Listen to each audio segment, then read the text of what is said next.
Ya le inicié la grabación, no te preocupes, ya le inicié la grabación. Alex está grabando, creo.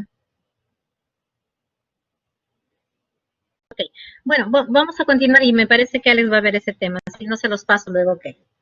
¿Ya? Bueno, en todo caso, nuevamente muy buenas tardes con todos. Vamos a iniciar la clase. Siempre me toca dar la bienvenida al capítulo de cardiología. Es un tema, es un área, mejor dicho, bastante apasionante, bastante interesante por todo lo que puede aportar la semiología en este caso. Así que la parte que me toca siempre en esta etapa inicial es hacer un recordario de todo lo que hicieron en el ciclo pasado que corresponde a semiología cardiovascular, pero también siempre les comento que lo principal ahora no es tanto recordar nombres, recordar estrictamente la semiología, sino darles algunos tips que van a ser interesantes en lo que corresponde al abordaje de un paciente con problemas cardíacos. Siempre que tocamos el capítulo de cardiología, la mayoría suele poner esa carita y esta diapositiva no la suelo retirar porque es lo que más comúnmente encontramos. Siempre cardiología representa cierto temor, cierto miedo, no escucho bien los soplos, no sé qué diagnóstico dar, entonces no es tan difícil ni complejo como muchos creemos, ¿no? El abordaje de un paciente con problemas cardiovasculares empieza como empieza en todos los capítulos de la semiología en general. Se empieza con una historia clínica, un examen físico y obviamente con exámenes auxiliares.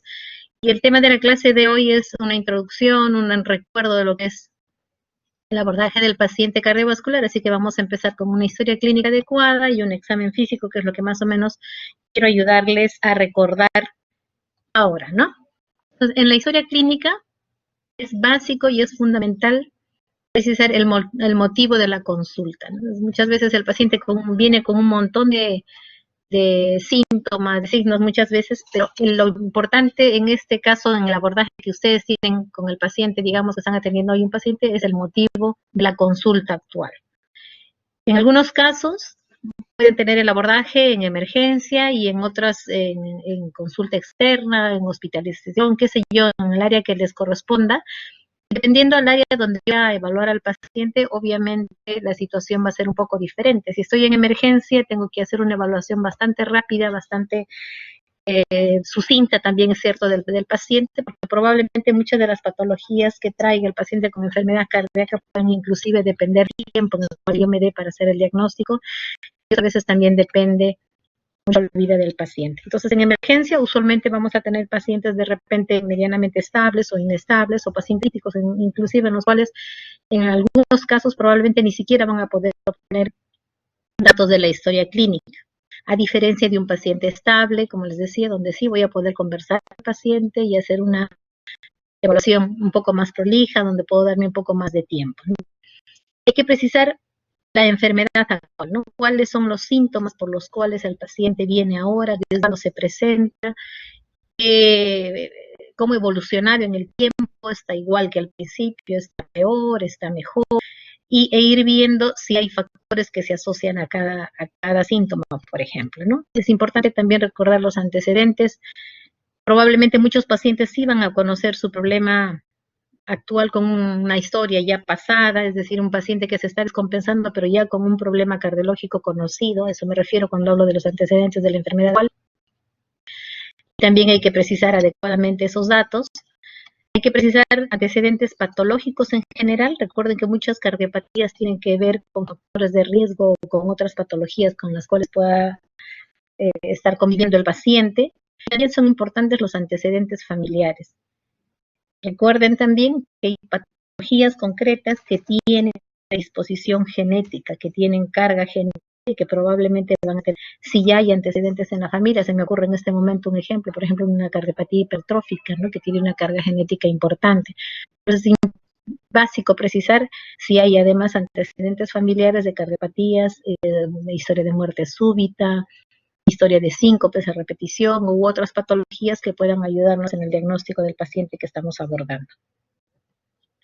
¿Cuáles son los síntomas que con más frecuencia trae el paciente a consulta? A emergencia o a consulta externa o en hospitalización suele ser el dolor torácico, ahora una causa muy frecuente de consulta, la disnea, ¿no?, en sus diferentes formas, en algunos casos llega hasta ortopnea, en otros casos presenta disnea paroxística nocturna, y es importante precisar esos detalles con el paciente que estoy abordando. Si el paciente presenta fatiga, por ejemplo, hay que hacer una disquisición importante entre lo que es disnea y lo que es fatiga. No es lo mismo, recordarán ustedes. Si quieren que precisemos luego, pues podemos comentarlo también, ¿no? Si tiene presencia de edemas, si hay síntomas de bajo gasto cardíaco, frialdad distal, qué sé yo, y sensación de desvanecimiento y otros síntomas que responden a lo que es síntomas de bajo gasto cardíaco, ¿no? La presencia de anorexia, náuseas, sensación de llenura precoz, dolor en el hipocondrio derecho son también síntomas con los que viene el paciente, y esos datos ya nos van orientando a una determinada patología, obviamente, probablemente una afectación más del lado derecho del corazón. Si hay síncope, si ha habido lipotimia, si el paciente presenta palpitaciones, en estos momentos y en estos tiempos una causa muy frecuente la consulta por palpitaciones, y voy a ir aprovechando a comentarles que muchos pacientes que han presentado ya COVID y que han sobrevivido a la enfermedad están acudiendo ahora a consulta básicamente por palpitaciones y por dolor torácico. En otros casos el paciente puede ser totalmente asintomático, y ahora que cada vez es más el chequeo en los centros de trabajo que requieren certificados para determinados trabajos, generalmente estamos encontrando patologías en los cuales el paciente, mejor dicho, no tenía ningún síntoma, y oh sorpresa, es un hallazgo, algún signo que se encuentre y lo lleva a estudios, y probablemente el paciente va a tener alguna patología determinada, ¿no? Entonces no es raro encontrar un paciente asintomático que sí tenga problemas cardíacos importantes. Ahora, ¿cuáles son las causas de dolor torácico? ¿Todo dolor torácico es culpa del corazón? Definitivamente no, y eso lo recordarán ustedes muy bien. Entonces hemos hecho aquí un cuadrito en el cual vamos a diferenciar y vamos a ver las causas más frecuentes de dolor torácico de etiología cardíaca, ¿no? El infarto de miocardio o la angina inestable, que corresponden a la enfermedad isquémica cardíaca, son ahora una causa muy importante de consulta en cardiología. Angina de Prinzmetal, disección aórtica, es un poco más raro, pero sí es importante también descartarlo. Pericarditis, ahora cada vez menos vemos pericarditis que antes era mucho más frecuente, sobre todo de causa de etiología tuberculosa en nuestro país. Nosotros decíamos que las pericarditis probablemente sean, sobre todo las crónicas, ¿no?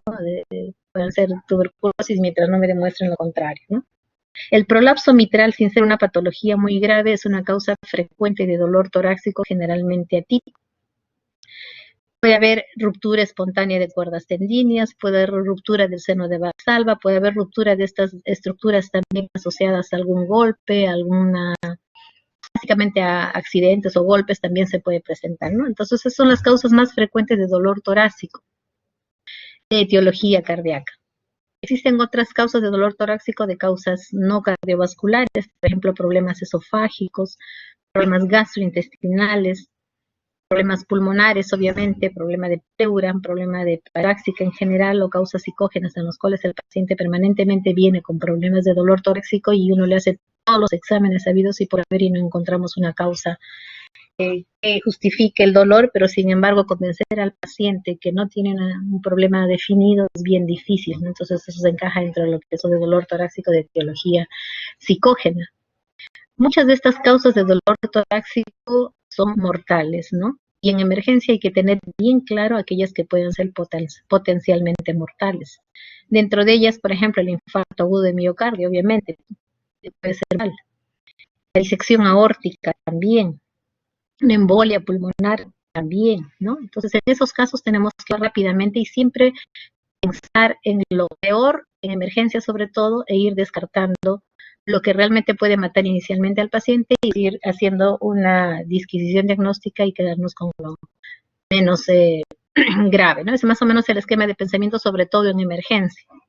Siempre tengo que pensar lo peor, lo que puede matar al paciente en el momento, y luego voy pensando en otras cosas también. Obviamente dependiendo de qué síntomas y signos encontremos en el paciente. El signo de Levin está graficado aquí en esta imagen, y sobre todo para los que les gustan los nombres en general en semiología. es característicamente referido a cómo el paciente nos cuenta sobre la historia de dolor torácico de etiología isquémica. El paciente que le va a decir me duele el pecho de la manera en que el paciente lo está haciendo con la palma de la mano reflejada sobre el mesocardio, suele ser generalmente de características isquémicas, ¿no? Y si el paciente les dice con un dedito en el tórax, me duele aquí, es muy poco probable que sea de causa isquémica, a diferencia del dolor de causa isquémica cardíaca, de causa isquémica coronaria, es más o menos reflejado como un dolor intenso, retroesternal, señalado por el paciente con esa característica que estamos observando en la imagen, casi con toda la palma de la mano, señalando el mesocardio. Ahora, viendo otras causas de dolor no torácico, dentro de las esofágicas, el espasmo esofágico puede simular un infarto agudo de miocardio, el reflujo gastroesofágico puede producir dolor, aunque no necesariamente con características muy similares a la enfermedad isquémica cardíaca. Causas gastrointestinales como la gastritis, la ulcerítica, duodenal, hernia y tal también podrían simular un infarto mío de mío. Recuerden que, por ejemplo, los infartos de cara inferior generalmente se refieren como dolores a nivel del epigastrio. Entonces no hay que pasar de lado o pensar que todo dolor a nivel del epigastrio puede ser necesariamente gastrointestinal. Causas pulmonares de dolor torácico, la tromboembolia pulmonar, el neumotórax, la neumonía, sobre todo la tromboembolia y el neumotórax podrían ser condiciones agudas que pueden justificar el dolor de un paciente que se presente en emergencia por dolor torácico.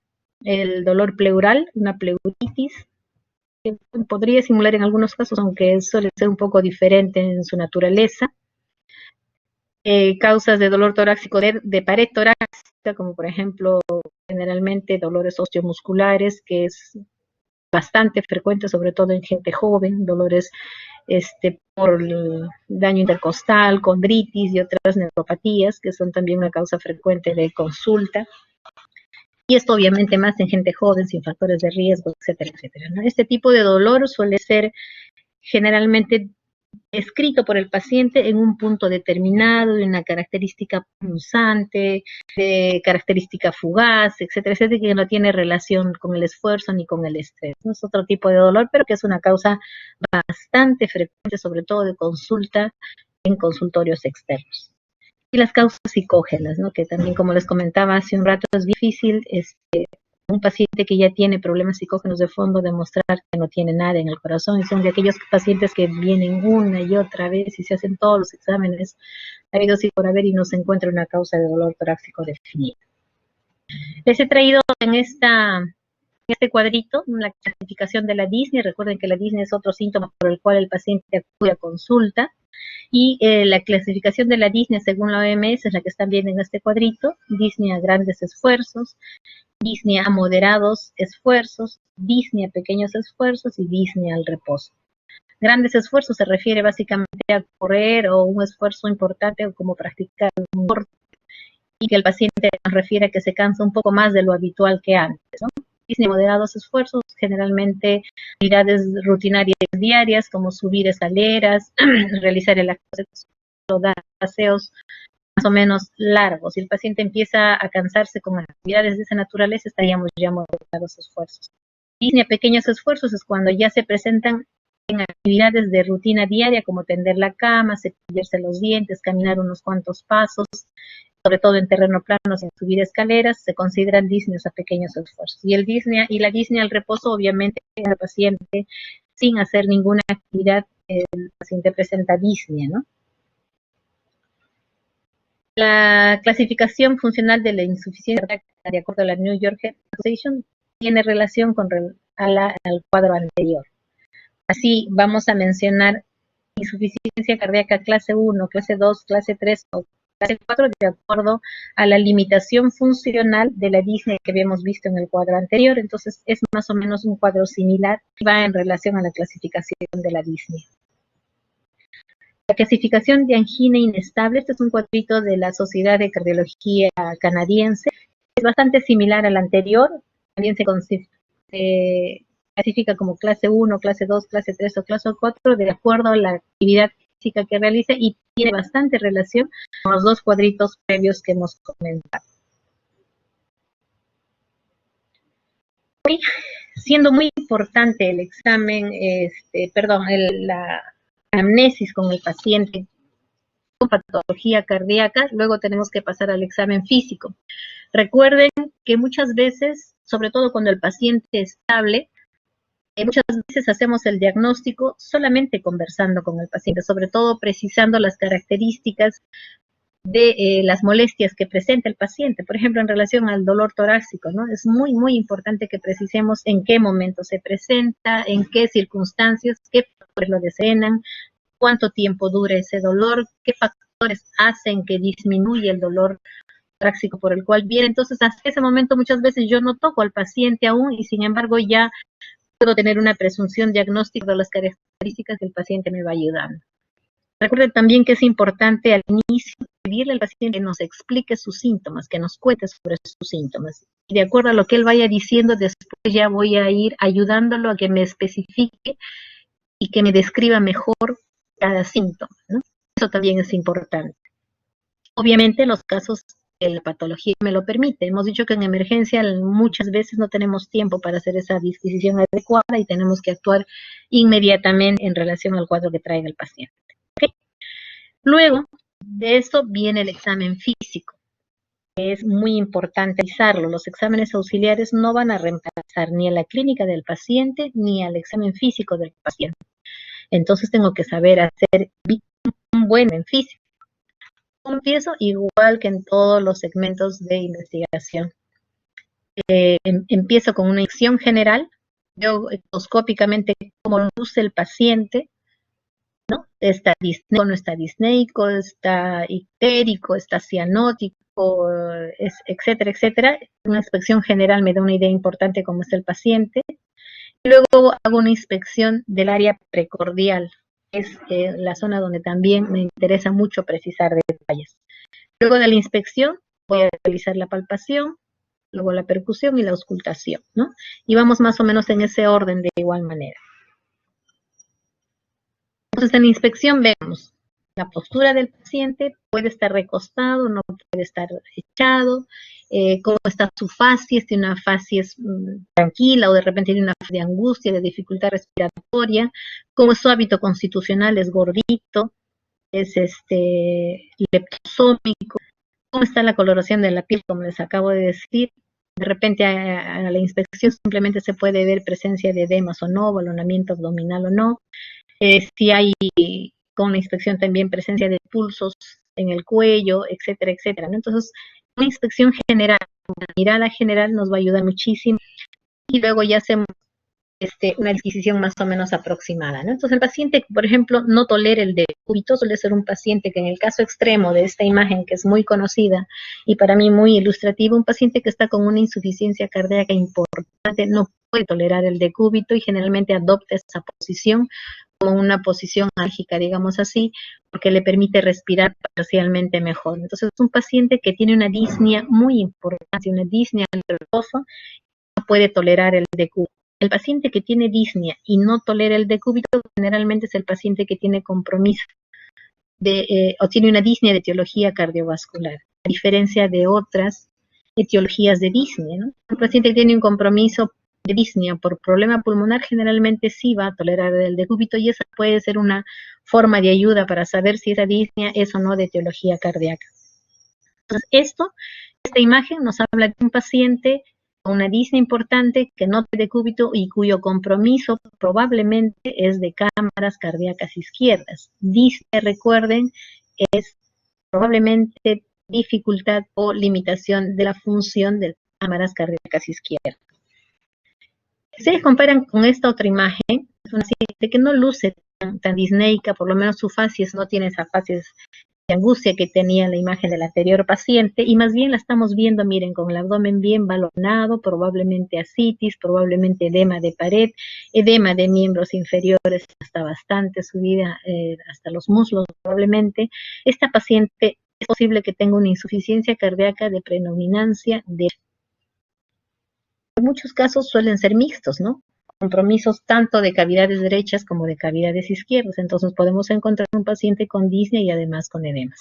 Si hay predominancia de edemas, es posible que sea cámaras derechas cardíacas las que estén principalmente tomadas. Y en esta placa radiográfica, vamos a regresar a la anterior imagen, miren esta imagen de una radiografía, tenemos un compromiso importante pulmonar y acá sugiere una predominancia y una alteración de cámaras básicamente izquierdas.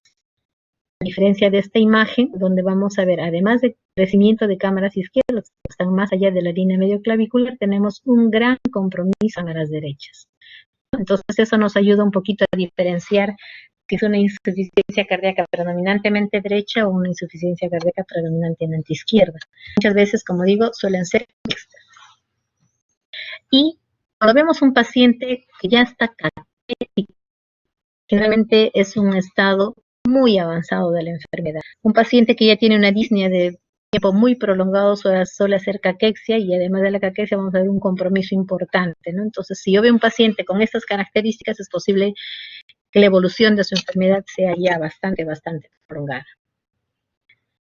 Tengo que ver en el paciente la presencia de disnea y la disnea, la cianosis perioral y los dedos en palillo de tambor, donde también se aprecia cianosis ungueal, imagen característica de los dedos en palillo de tambor que también refleja una dificultad de oxigenación importante y de larga data. Ya últimamente no vemos tanto estos dedos en palillo de tambor, pero que sí nos refleja una cronicidad importante y un sufrimiento y una dificultad de oxigenación de los tejidos bastante importante. Presencia de edemas, como hemos dicho, hay que buscar siempre los edemas. En el paciente que está deambulando, buscamos en las piernas, buscamos en los muslos. En el paciente que ya está recostado por unos días, también hay que buscar en las zonas de vito, porque muchas veces ese edema que estaba en las piernas se redistribuye y aparentemente se divide completamente los edemas, y sin embargo esa redistribución de fluidos está básicamente en las zonas de declive, que suele ocurrir a nivel de las nalgas o en el decúbito. Otra cosa que tengo que ver, miren, la vena en el cuello, una dilatación importante venosa reflejando una gran ingurgitación yugular. Ok, una inspección general, un examen general. Si estoy sospechando de un problema cardiovascular, no me voy de frente al tórax, sino tengo que investigar todo lo que estamos, conversando hasta ahora. Luego sí, voy a ver exactamente la inspección precordial. Y sobre todo en niños, en infantes, tengo que ver si hay abombamientos en el tórax, ¿no? Como este niñito, miren, tiene un abombamiento importante a nivel precordial. Vemos si hay deformaciones con los niños o a cualquier edad. Eso es lo característico del tórax en quilla, que puede o no venir con cardiopatías asociadas, pero hay que ver deformación, presencia de abombamientos, presencia de impulsos, presencia de danzas o pulsos arteriales en alguna zona. Entonces tengo para evaluar un paciente, tengo que descubrirlo completamente y hacer un examen bastante prolijo. Y seguir con toda la evaluación que corresponde. Entonces hasta ahora hemos visto sección, vamos a ver ahora palpación propiamente del tórax. ¿Y qué es lo que me interesa palpar? Particularmente en el área precordial. Tengo que buscar el impulso ventricular izquierdo. La localización habitual del impulso ventricular izquierdo es en el quinto espacio interno, generalmente en la línea medio clavicular. Y yo tengo que palpar, como están viendo aquí, con los dos pulpejos de dedos. Tengo que tratar de buscar dónde es que se siente mejor ese impulso ventricular izquierdo. ¿Okay?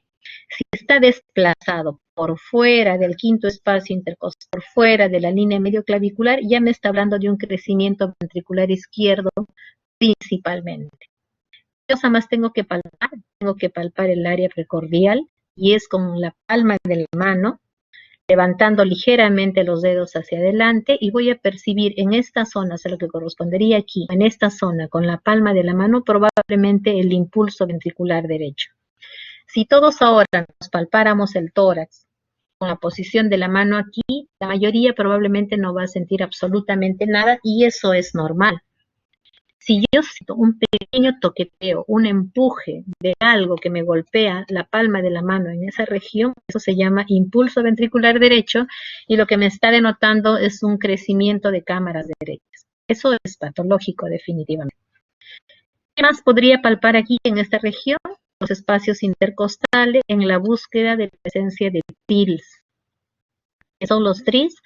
Los TRILs son los soplos palpables, ¿no es cierto? Entonces tengo que buscar no solamente el impulso ventricular izquierdo, el impulso ventricular derecho, sino los espacios intercostales ante la posibilidad de hallar presencia de TRILs. ¿Qué debo de palpar? Y que no se me debe de pasar la presencia de los pulsos, los diferentes pulsos, tanto en brazos y principalmente en piernas. Tengo que tratar de buscar su tono, su intensidad, etcétera, etcétera. No se me debe de pasar en una evaluación de un paciente con problemas cardiovasculares. ¿Cómo palpamos los pulsos? En todas sus ubicaciones más frecuentes, y esta es la forma en que se describen más o menos, ¿no? Si no se palpan, se pone un 0. Si se palpan disminuidos, solamente una cruz. Si se palpan normales, 2 crucecitas. Si se palpan aumentados, 3 cruces. Si son demasiado aumentados, se ponen 4 cruces, ¿no? Entonces tengo que palpar en todas las regiones donde me permite palpar los pulsos, y esa es más o menos la forma de describir. Los pulsos radiales pongo 0, una cruz, 2 cruces, de acuerdo a lo que yo vaya a ir encontrando. Pero es importante palparlos todos. Ok, hemos visto inspección, hemos visto palpación. Dirán, me pasé la percusión. ¿Se puede percutir todo el área precordial? Sí, definitivamente sí se percute, pero les debo de contar que en el día a día, en la rutina diaria de un paciente, de la evaluación de un paciente cardíaco, la verdad, no utilizamos mucho la percusión, excepto que sí lo necesite específicamente en un paciente, ¿no? Luego nos vamos a pasar entonces de frente casi a la auscultación, y es aquí donde viene el jugo de la evaluación de un paciente con hepatía. ¿Cuáles son las posiciones para auscultar un paciente? Puedo auscultarlo sentado, puedo auscultarlo echado, o puedo ayudarme de la posición de pachón, sobre todo para auscultar mejor el área mitral. En la posición de pachón, el paciente está recostado de cúbito lateral izquierdo, y eso va a permitir que el corazón obviamente caiga hacia la región anterior y me va a permitir auscultar mucho mejor el área mitral principalmente. Me voy a todas las áreas, pero particularmente con posición mitral, ¿no? Y algunos soplos que no voy a poder auscultarlos en posición echado o en posición sentado, probablemente van a ser mejor audibles en la posición de pachón. Esto con las disculpas de los que se acuerden muy bien, pero es importante que lo recuerden. Estas son las áreas de dilatación: área aórtica, área pulmonar, área cuspidia y área mitral, ¿no? Las 4 áreas clásicas de auscultación. No olvidar que también tenemos el accesorio aórtico, que es más o menos el punto medio entre el área de auscultación pulmonar y el área de auscultación tricuspidia. ¿Para qué me sirve el accesorio aórtico? En muchos casos de patologías aórticas se escuchan mejor en esta zona. Muchos soplos de etiología aórtica se pueden escuchar mejor en esta zona que en esta otra. Entonces, no olvidarse auscultar siempre bien el accesorio aórtico, el foco de accesorio aórtico. Puede empezar por cualquiera de ellos, lo importante es que no se me pase ningún área. Puede empezar de acá en este sentido o al revés, pero no se me debe de pasar ningún área de auscultación. Y para tener claro lo que es la auscultación cardíaca, siempre es importante tener muy claro lo que es el ciclo cardíaco. Muy claro. Si ustedes tienen bien claro lo que ocurre en cada etapa del ciclo cardíaco, va a ser mucho más fácil describir los hallazgos que van a encontrar en el corazón. Así, la primera fase, si esta etapa ustedes se acordarán, ¿qué fase es? De llenado diastólico. Aumentan las presiones a nivel de las aurículas, aumenta el volumen de sangre a nivel de las aurículas, vencen la presión a nivel de los ventrículos y la sangre pasa de las aurículas hacia los ventrículos. ¿Qué fase es? Es fase diastólica temprana. ¿Por qué fase diastólica temprana? Porque lo que está ocurriendo es un aumento de presión en las cámaras auriculares, vencen la presión e ingresan esa sangre hacia los ventrículos. Y es la fase también denominada de llenado rápido. Ocurre básicamente por cambio de presión. Luego, ¿qué es lo que ocurre? Ocurre que las aurículas se contraen. Al contraerse, las aurículas terminan excurriendo literalmente su contenido y vaciando en un segundo momento ese volumen de sangre de las aurículas a los ventrículos. Y esa es una fase diastólica tardía que ocurre después de la contracción auricular. Entonces, la diástole tiene 2 momentos. El primer momento era de llenado rápido o diástole temprana, El segundo momento es diástole tardía, que ocurre por contracción auricular. Hasta ahí todo es diástole. Luego empiezan a equipararse las presiones, se cierran las válvulas auriculoventriculares, no hay ningún pasaje de sangre de ninguna cavidad a los vasos, ni viceversa, ni nada. Y entonces esa fase en la que empieza a contraerse otra vez los ventrículos es la fase de contracción isovolumétrica, y es la fase en la cual tanto las válvulas auriculoventriculares como las sigmoideas están cerradas. No dura por mucho tiempo, pero recuerden, es la fase de contracción isométrica. Finalmente se sigue contrayendo los ventrículos y esos ventrículos van a eliminar su contenido, van a vencer la presión a nivel de las arterias, tanto pulmonar como aorta, y esa sangre es eyectada hacia las arterias. Esa es la fase sistólica o fase de eyección ventricular. ¿Okay? Fase sistólica o fase de eyección ventricular. Termina de eyectar el volumen de acuerdo a la contracción que haya tenido los ventrículos, se cierran las válvulas sigmoideas y nuevamente es una fase en la cual todas las válvulas están cerradas, pero hay aún un cierto volumen y el corazón empieza ligeramente a relajarse. Empieza a relajarse, por eso que se llama fase de relajación isovolumétrica. ¿Por qué isovolumétrica? Porque no hay cambio de volumen. El corazón, con las 4 válvulas cerradas, empieza a relajarse discretamente y nuevamente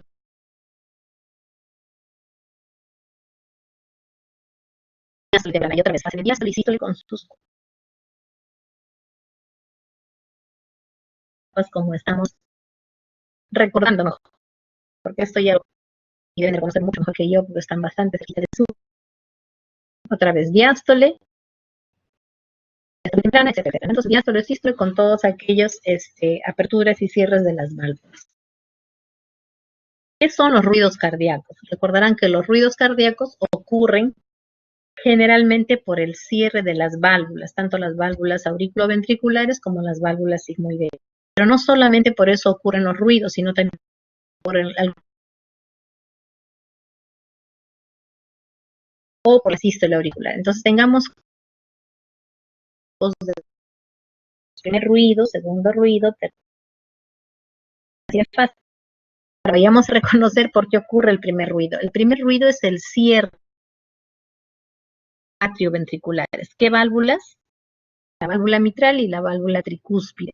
El segundo ruido ocurre por el cierre de las válvulas sigmoideas, la aórtica y la pulmonar.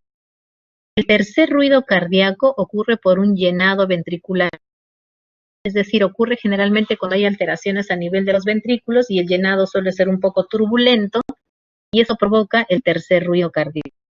Y el cuarto ruido cardíaco ocurre por una sístole auricular enérgica. Las aurículas se contraen con fuerza y esa energía, digamos, contracción con fuerza, produce el cuarto ruido cardíaco. Entonces, generalmente lo normal es un primer y un segundo ruido, y el tercer y cuarto ruido suelen ser habituales.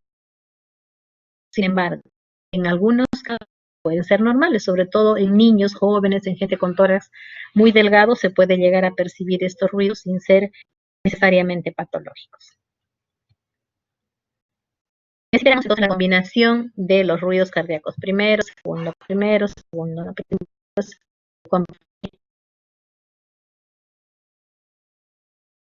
o el cuarto. Vamos a tener el galope ventricular cuando está presente el tercer ruido cardíaco, y esa es la norma. Primero, segundo, tercer ruido cardíaco se llama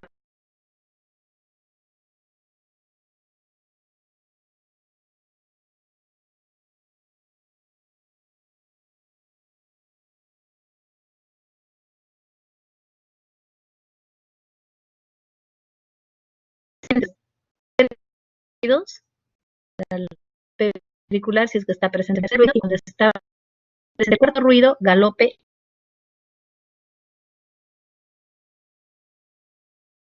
ventricular.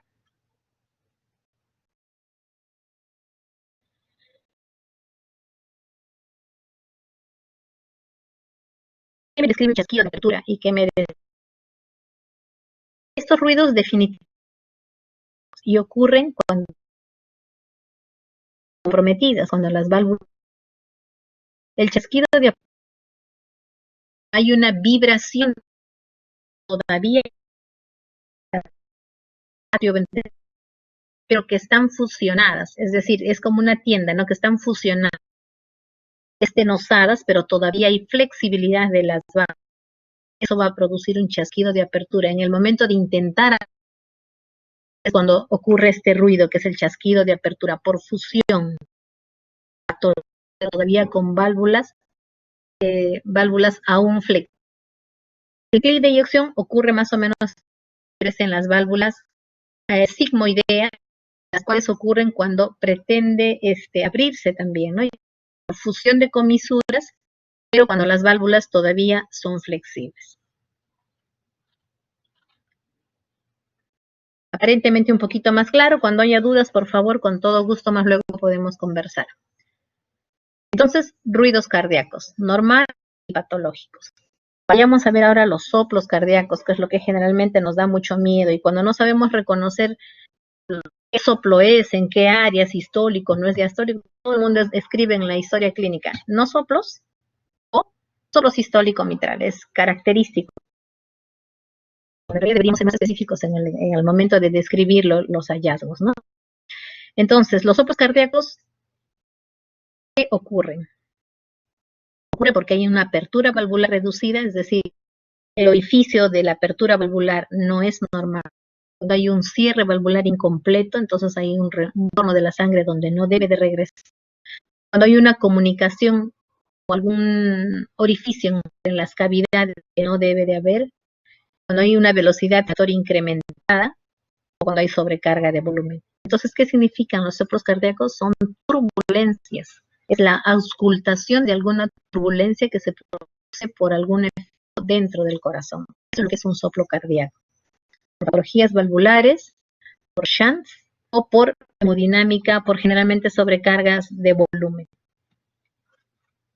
Y vamos a recordar un poquito de los soplos cardíacos, entonces. Existen soplos en fase sistólica y obviamente existen también soplos en fase diastólica.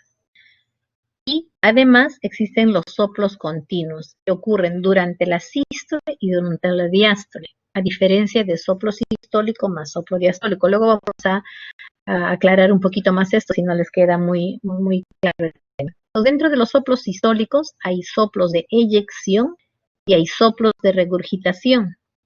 Descritos como tal, voy a entender que los soplos de eyección son por obstrucciones valvulares, por obstrucciones a la salida del flujo de la sangre, obstrucciones valvulares. Los soplos de regurgitación ocurren por más bien defecto en el cierre de las válvulas y lo que ocurre ahí es una regurgitación. Los soplos diastólicos serán parecidos, de llenado o de regurgitación. Y los soplos continuos, como les dije, ocurren en ambos ciclos.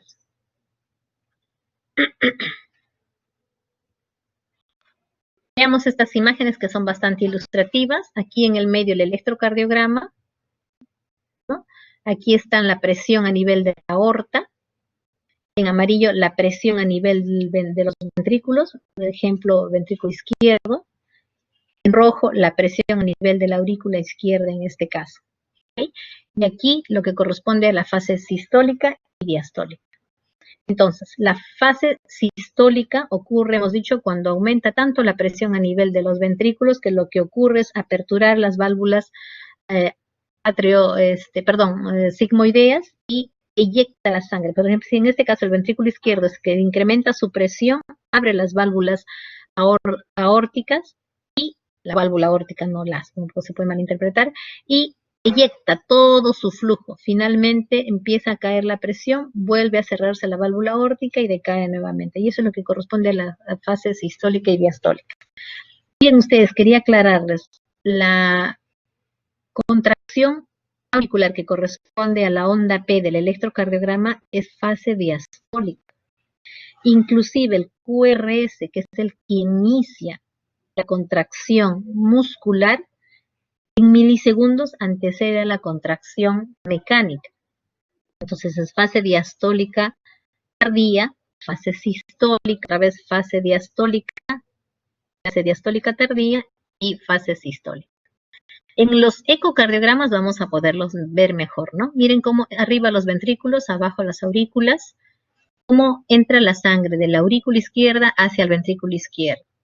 entra en rojo porque es el color, nos refleja el sentido de la sangre, ¿no? Entra la sangre, da la vuelta y sale por la válvula aórtica. Y acá con una imagen de modo ecocardiograma vamos a ver lo que les estaba diciendo que aparentemente puede sonar no claro, ¿no? Miren, entonces esta es la fase sistólica, contracción muscular, fase diastólica y nuevamente fase sistólica. Fase diastólica en estos casos, fase sistólica y fase diastólica. Estas son imágenes de Doppler, que bueno, en este caso no van al tema para explicarles. Igual el Doppler tisular, que son otros temas a tratar. Y vamos a ver entonces nuevamente el tema de los ruidos cardíacos.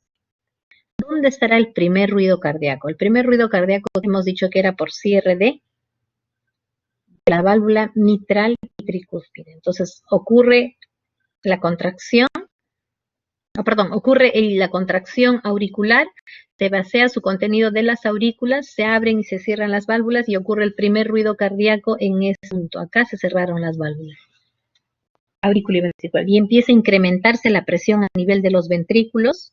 Entonces el primer ruido cardíaco en relación al electrocardiograma y al ciclo cardíaco está al inicio de la sístole.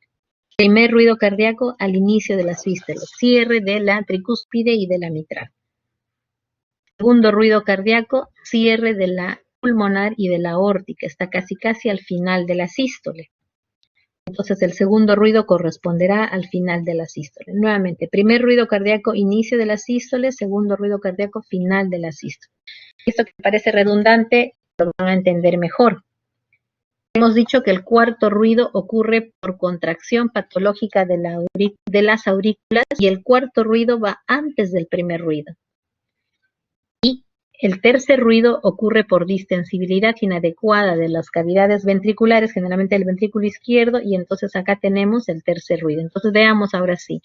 Primer ruido, inicio de la sístole, segundo ruido, inicio de la diástole, tercer ruido a la mitad de la diástole, y el cuarto ruido antes, un poquito antes del primer ruido. Entonces tenemos esa secuencia, primero, segundo, tercero y cuarto ruido. ¿Qué ocurre en la estenosis aórtica? En la estenosis aórtica el problema está a nivel de la válvula aórtica. ¿Cuál sería el problema concreto? El problema concreto es que el ventrículo izquierdo encuentra una obstrucción a la salida de su flujo hacia la aorta. Hay una estenosis, hay una obstrucción al salido del ventrículo izquierdo hacia la aorta. ¿Qué produce eso? Un engrosamiento del miocardio. Empieza a hipertrofiarse. Porque ese ventrículo izquierdo tiene que hacer mayor fuerza del que le corresponde, mayor trabajo del que le corresponde y empieza a hipertrofiarse. Al hipertrofiarse aumenta su presión y obviamente el que empieza a alterarse también es la aurícula izquierda, porque si encuentra mayor presión en el aurículo izquierdo, esa aurícula se tiene que adaptar a eso y aumenta también su presión.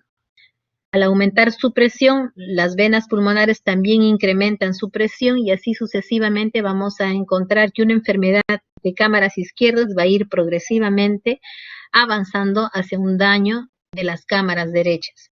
Y obviamente eso va a dar un hiperflujo pulmonar, un aumento de congestión pulmonar. Entonces, en la estenosis aórtica, el problema está a la salida del ventrículo izquierdo, eso produce hipertrofia.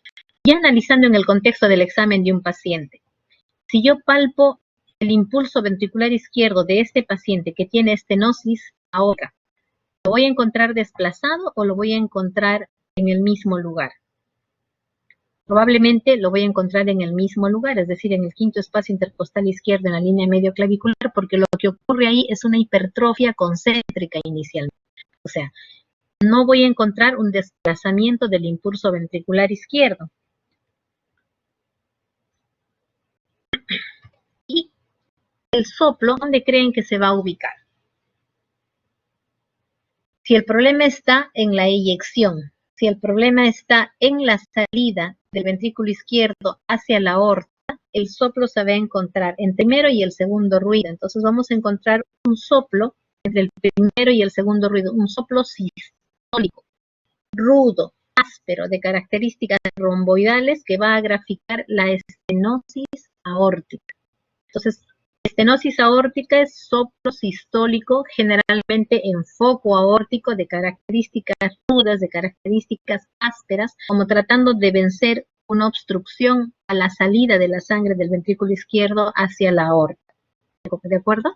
Entonces, es estenosis aórtica, soplo sistólico en foco aórtico, de características rudas, de características ásperas, que se describe como una forma romboidal, entre el primero y el segundo ruido.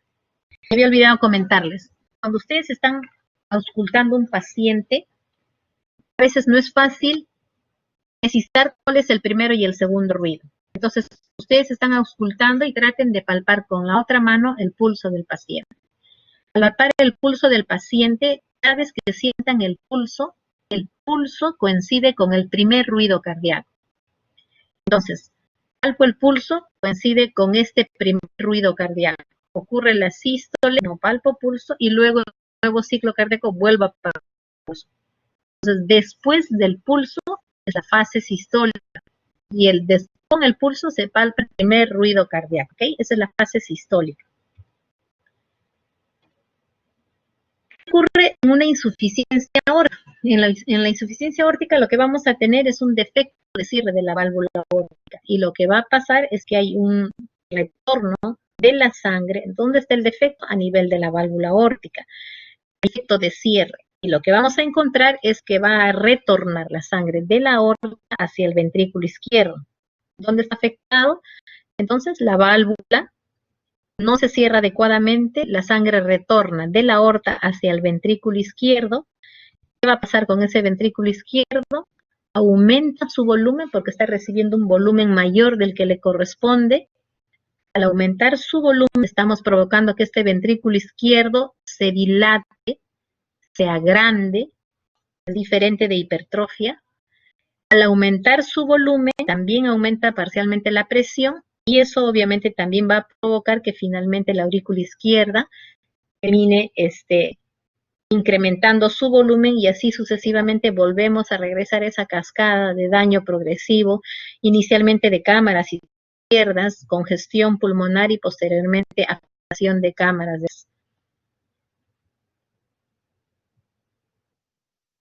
Entonces, en la insuficiencia aórtica, ¿cómo será el soplo de la insuficiencia aórtica? ¿Será en sístole? ¿Será en diástole? Lo primero que vamos a ver será después del primer ruido, después del segundo ruido. ¿Cómo se describe la insuficiencia aórtica? La insuficiencia aórtica se describe en la fase diastólica, cuando se supone que la sangre ya pasó durante la fase sistólica, y durante la fase diastólica ese flujo regresa hacia el ventrículo izquierdo. Entonces, el soplo característicamente se describe como un triángulo de características suaves, ya no es áspero como en la estenosis, sino más bien un tono regurgitativo, como más o menos la onomatopeya dice que es como una cosa así, ¿no? Y es en la fase diastólica. Entonces, soplo diastólico en el foco aórtico es soplo de insuficiencia aórtica. Ocurre después del segundo ruido y antes, obviamente, del primer ruido.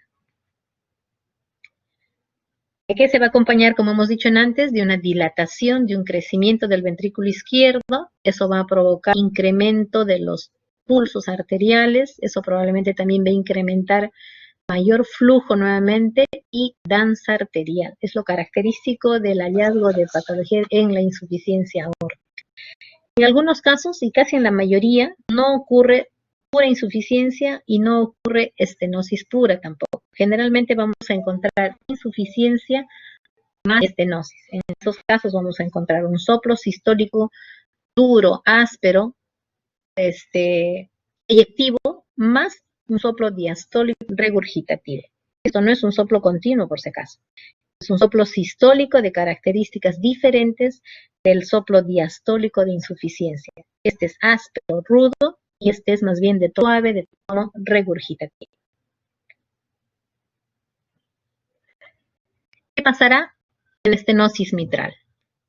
¿Dónde está el problema en la estenosis mitral? Como su nombre lo describe, la válvula mitral va a estar engrosada, va a estar dura, va a estar estenosada, va a impedir el llenado de la aurícula hacia el ventrículo. Entonces, ¿dónde está el problema? Como decía, la válvula mitral. ¿Qué es lo que va a provocar? Va a provocar que la aurícula izquierda no pueda vaciar su contenido hacia el ventrículo izquierdo. ¿Qué pasará con el ventrículo izquierdo? Nada, no va a crecer ni se va a hipertrofiar. ¿Dónde va a empezar el problema? Va a empezar en la aurícula izquierda. Al no poder vaciar la aurícula izquierda su contenido hacia el ventrículo izquierdo, vamos a encontrar que esta aurícula va a empezar a dilatarse, va a empezar a crecer. Y eso a su vez va a empezar a incrementar la presión a este nivel. Por consiguiente, va a ir congestionando el pulmón gradualmente. El paciente vendrá básicamente por disnea. A medida que pase el tiempo, incrementará la presión a nivel pulmonar. Al incrementar la presión pulmonar, incrementará la presión en la arteria pulmonar, en el ventrículo derecho, en la aurícula derecha, y el paciente empezará a desarrollar edema probablemente. Entonces, al inicio, el paciente con patología mitral, vamos a tener congestión pulmonar, vamos a tener disnea, y en la evolución de la enfermedad vamos a encontrar ya presencia de edemas, ¿no? En los casos extremos, probablemente hipertensión pulmonar. Veamos el soplo de estenosis mitral. Recordemos, es la dificultad de vaciar la aurícula hacia el ventrículo. ¿Dónde estará el problema? El problema estará en la fase diastólica, obviamente. Las aurículas no pueden vaciar su contenido hacia el ventrículo y vamos a encontrar un soplo un poco rudo, un poco áspero en la fase diastólica. Entonces, estenosis mitral, soplo diastólico rudo, áspero de estenosis. Cuando el paciente está todavía en ritmo sinusal, vamos a encontrar esta característica del soplo, pero cuando el paciente pierde el ritmo sinusal, que es lo más frecuente por crecimiento auricular izquierdo en la estenosis mitral, probablemente simplemente vamos a encontrar un soplo de características rudas, ásperas en la fase diastólica. Y luego viene el primer ruido, ¿no? En la insuficiencia mitral, el problema es que esa válvula mitral no cierra adecuadamente, ¿no? Entonces, ¿dónde está el problema? En la válvula mitral, que no puede cerrar adecuadamente y el volumen de la sangre regresa del ventrículo hacia la aurícula. Al regresar el volumen del ventrículo hacia la aurícula, hace que esta aurícula crezca, reciba mayor volumen del que tiene que recibir. Al recibir mayor volumen del que tiene que recibir, en el momento que ella puede, devuelve ese volumen al ventrículo izquierdo. O sea, al ventrículo izquierdo también le llega un mayor volumen del que debe de recibir. ¿Y eso qué provoca? Provoca un crecimiento, una dilatación del ventrículo izquierdo. Entonces, en insuficiencia mitral vamos a tener dilatación del ventrículo izquierdo, dilatación de la aurícula izquierda y obviamente de manera consecuente congestión pulmonar, nuevamente disnea, aumento en la presión pulmonar y así sucesivamente ese paciente el tiempo va a evolucionar a su vez a daño, a lesión del ventrículo derecho. Entonces, en este paciente también al inicio tenemos básicamente disnea y en el futuro tendremos probablemente además presencia de edemas y signos de falla derecha. La diferencia, antes de que se me pase, la estenosis mitral y la insuficiencia mitral es la siguiente.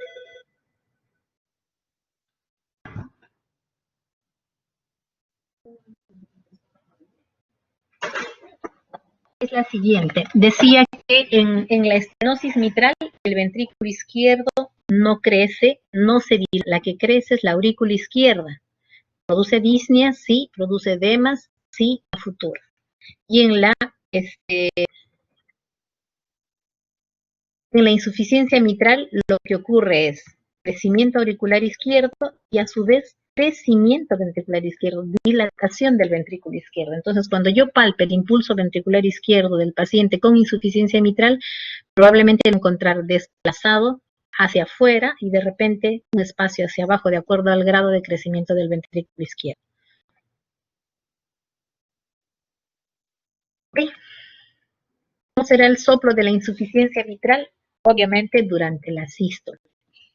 Va a ser un soplo de características regurgitativas, típicamente un de tono suave, de características regurgitativas. entre el primer y el segundo ruido durante toda la fase sistólica. Entonces, soplo de insuficiencia mitral en la fase sistólica de tono regurgitativo de tono suave.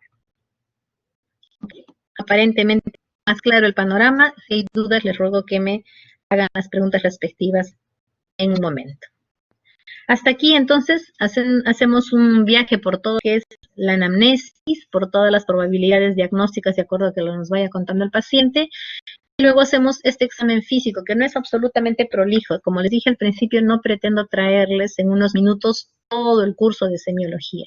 Lo que les estoy dando es básicamente los tips que les va a servir para poder evaluar un paciente que ya les va a venir a las manos con problemas de cardiopatías. Recuerden que probablemente cardiología va a ser el último ciclo que lo lean, que lo estudien, que lo practiquen y que ya una vez que entren al internado ustedes van a ser los primeros que reciban a los pacientes. Así que muchachos, a estudiar, ¿de acuerdo? Listo, entonces vamos a ver solo un poquitito de exámenes auxiliares. Definitivamente es muy importante la clínica y el examen físico. Es mandatorio. Los exámenes auxiliares, a pesar de lo maravillosos que son ahora, siguen siendo exámenes auxiliares. Entonces vamos a ver rapidito nada más qué tipos de exámenes auxiliares estamos utilizando y cuáles son los que con más frecuencia los tenemos. El electrocardiograma, de hecho, definitivamente es un examen de los más antiguos, tiene muchísimos años en vigencia, pero sigue aportando datos muy, muy importantes, de tal manera que el paciente que acude a consultorio de cardiología, el primer examen que siempre se le hace es un electrocardiograma, y esa parte ya veremos cómo empezamos a interpretar el electrocardiograma. La placa de tórax, también muy importante, sobre todo el póstero anterior, las laterales, oblicuos, de acuerdo a lo que yo vaya sospechando que el paciente nos da datos también fundamentales, no se ha dejado en desuso, siguen siendo los primeros exámenes que pedimos a un paciente que viene con patología cardíaca. Y el ecocardiograma lo vamos a ver en un rato, también obviamente aporta datos sumamente importantes. Entonces, en el electrocardiograma, estas cosas ya la haremos posteriormente con los que nos toca en el hospital, los que hacen sus seminarios en el hospital, y a todos los muchachos recomendarles que es importante que lo vean ahora. No va a haber electrocardiogramas, por lo menos a leerlos hasta el internado, y es básico que ustedes aprendan esto. Insisto, siguen siendo los exámenes que más importa para el aprendizaje, para la interpretación de un paciente. Les he dicho lo mismo con la placa radiográfica. Bueno, les traigo una placa radiográfica groseramente patológica en el cual estamos viendo pues un compromiso importantísimo de cámaras derechas y cámaras izquierdas, o sea que también tenemos que tener en acuerdo aprender a leer adecuadamente una placa radiográfica. ¿Es de mucho uso? Definitivamente sigue siendo de uso muy frecuente y muy importante. Y bueno, el ecocardiograma es lo que hace algunos años ya atrás nos apasiona a la mayoría de cardiólogos, inclusive llegamos al extremo a veces de querer evitar un buen examen clínico frente a llevar al paciente a ecocardiografía, lo cual es inadecuado. Yo debo llevar al paciente a ecocardiografía ya con una presunción diagnóstica con todo lo que hemos comentado inicialmente, porque aún siendo un examen que aporta muchísimo, puede llevar desvío también. Y entonces vamos a grosso modo a ver, miren cómo un ecocardiograma puede aportarme datos muy importantes, ¿no? Generalmente hacemos en esta posición, los pediátricos hacen al revés. Acá tenemos aulas abajo, septos, septo interauricular, septo interventricular, ventrículos arriba, válvulas mitral y tricúspide, venas pulmonares aquí, y con una mirada ya podemos irnos dando cuenta de qué es lo que tiene el paciente. Miren esta imagen totalmente diferente. Esta imagen es una imagen normal. Esta imagen definitivamente patológica. El corazón, el ventrículo izquierdo tiene una forma de un cono invertido, generalmente con un movimiento adecuado de sus paredes. Esa imagen se ha perdido en este corazón que tiene una gran dilatación del ventrículo izquierdo, es prácticamente una forma esférica, también algo de dilatación del ventrículo derecho aquí, ni qué decir, gran crecimiento de la aurícula izquierda, inclusive el crecimiento probablemente tiene un incremento de presión en esta cámara que está haciendo que el septum interauricular esté abombado hacia el lado derecho, lo cual nos permite predecir que probablemente hay un gran incremento de presión a este nivel. Si ustedes observan minuciosamente, aquí hay como un humo, como un humito que da vueltas en el corazón. Esto para nosotros es importante para empezar a anticoagular al paciente porque este paciente tiene riesgo de tromboembolia. Miren, el ecocardiograma simplemente con una vista nos aporta tantos datos, ¿no? Nos da datos hemodinámicos, nos da datos funcionales, etcétera, etcétera. Esta imagen es una imagen de eje largo, en el cual estamos viendo ventrículo izquierdo acá, ventrículo derecho, definitivamente es una imagen patológica. Este es un ventrículo izquierdo prácticamente aplastado, la aorta ascendente, la aurícula izquierda y un gran ventrículo derecho que lo que más bien está haciendo es al revés, aplastar este ventrículo izquierdo. El septum interauricular está prácticamente como aplastado, como empujado hacia el lado izquierdo, denotando un gran aumento de presión en cámaras derechas. Con una angulación un poquito superior podemos ver la válvula mitral en esta misma posición, la válvula tricúspide, una gran aurícula derecha crecida, el septum interauricular también aplastado, empujado hacia el lado izquierdo, denotándonos un gran problema en cámaras derechas. ¿Qué patología será? Aún no lo sabemos, probablemente no les voy a poner todas las imágenes del caso, pero sí para que vayan teniendo idea de cómo son las imágenes de ecocardiograma. Aquí un poquito para que podamos pensar en los soplos que les he hablado ahora. Esta es una imagen de 5 cámaras, venas arriba, aurículas abajo y la aorta aperturada en el centro. Y aquí está la válvula aórtica. Si ustedes observan, quisiera que vean esta textura. Esta textura de las válvulas es normal, ¿no? Es una textura delgada, con movimiento adecuado. Miren la válvula aquí. Más bien ni se mueve, es una válvula calcificada literalmente, sin apertura adecuada, provoca turbulencia a la salida y provoca turbulencia de regurgitación. Esta es una válvula aórtica estenosada, dura, calcificada, que produce turbulencia y probablemente un soplo sistólico eyectivo aórtico, y es poco probable que el flujo que regresa se ausculte. O sea, hay un grado de insuficiencia aórtica, pero como es tan chiquito, es poco probable que logramos auscultarlo en el paciente. Esta imagen de acá abajo, cámaras izquierdas, ventrículo izquierdo muy dilatado, aurícula izquierda muy dilatada y un chorro de insuficiencia mitral severo que produce turbulencia y que casi llega prácticamente a meterse a nivel de las venas pulmonares, como estamos viendo en la imagen. Este soplo será soplo sistólico regurgitativo mitral. El Doppler, que nos ayuda mucho a precisar la velocidad de los flujos de la sangre, la turbulencia en estos defectos, que no es el tema precisamente de detallarles. Y acá otra vez la insuficiencia mitral importante. Aquí es una insuficiencia aórtica severísima, prácticamente no existe válvula aórtica y todo el flujo de la sangre regresa hacia el ventrículo izquierdo. ¿Eso cómo se manifiesta esa turbulencia? Con los soplos. Recuerden, toda turbulencia dentro del corazón se manifiesta de manera auscultatoria como soplos cardíacos. Aquí la imagen, este es un corazón en la vista subesternal, aquí está el interauricular y lo que estamos viendo aquí es un pasaje de la sangre de la aurícula izquierda hacia la aurícula derecha, describiéndonos una comunicación interauricular con un shunt de izquierda a derecha. No sé si puedan apreciarlo, esta es una imagen de 5 cámaras, aorta aquí, ventrículo izquierdo aquí, ventrículo derecho acá, y a nivel subaórtico hay una turbulencia, no sé si lo aprecian en esta. Esa turbulencia corresponde a una comunicación interventricular subaórtica. Con una turbulencia en esta zona, entonces va a provocar un soplo sistólico en maquinaria, en el mesocardio, que es también característico de la comunicación interventricular. Esta imagen, aorta, arteria pulmonar con sus 2 ramas, y cerca a la rama izquierda, aquí hay un chorro de un flujo de sangre que ocurre tanto en sístole como en diástole. Esta es la imagen más característica típica de un ductus arterioso persistente. Este es el ejemplo más claro de un soplo continuo, porque ocurre tanto en sístole como en diástole. El flujo de la sangre pasa de la aorta a la pulmonar, tanto en sístole como en diástole, porque no existe válvula en ese nivel. Y entonces, esta es la imagen, esto es lo que se grafica de un soplo continuo, producido por quién generalmente, por la presencia de un ductus arterioso persistente.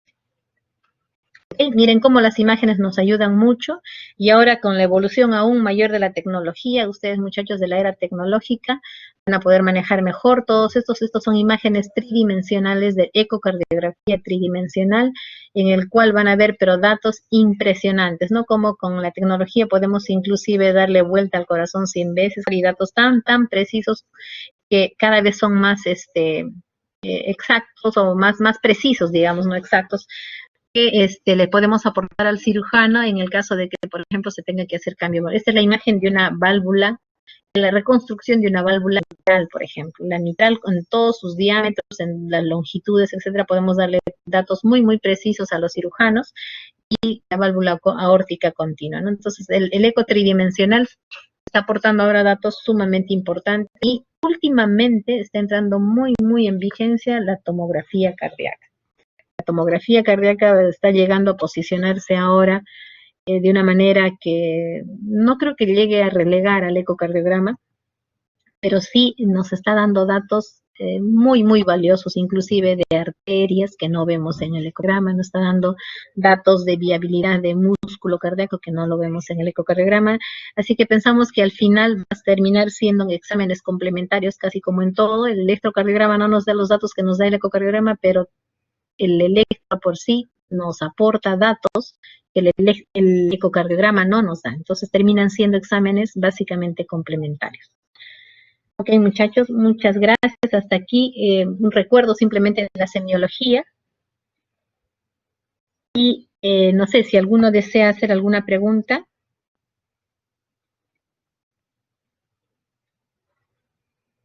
¿Alguna consulta?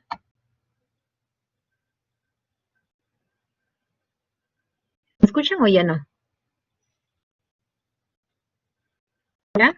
Escuchamos, doctora. Me parece que todo Sí, ha se quedado le bastante escucha, claro. doctora. Perfecto, chicos. ¿Alguna pregunta? ¿Dudas? Eso es lo malo de estas clases. Lamentablemente no podemos vernos en la carita para que puedan preguntar con confianza. Si hay alguna duda, con todo gusto, muchachos, estamos a la expectativa para poder contestarlas. Si no, nos las hacen llegar de alguna manera, ¿no? Nadie se anima a preguntar entonces. Bueno, muchas gracias entonces y suerte, chicos. Bienvenidos nuevamente a la rotación y con los que les toca aquí en el Hipólito ya nos estaremos viendo o tratando de manera más continua. Un abrazo a todos, muchas gracias. Gracias, doctora.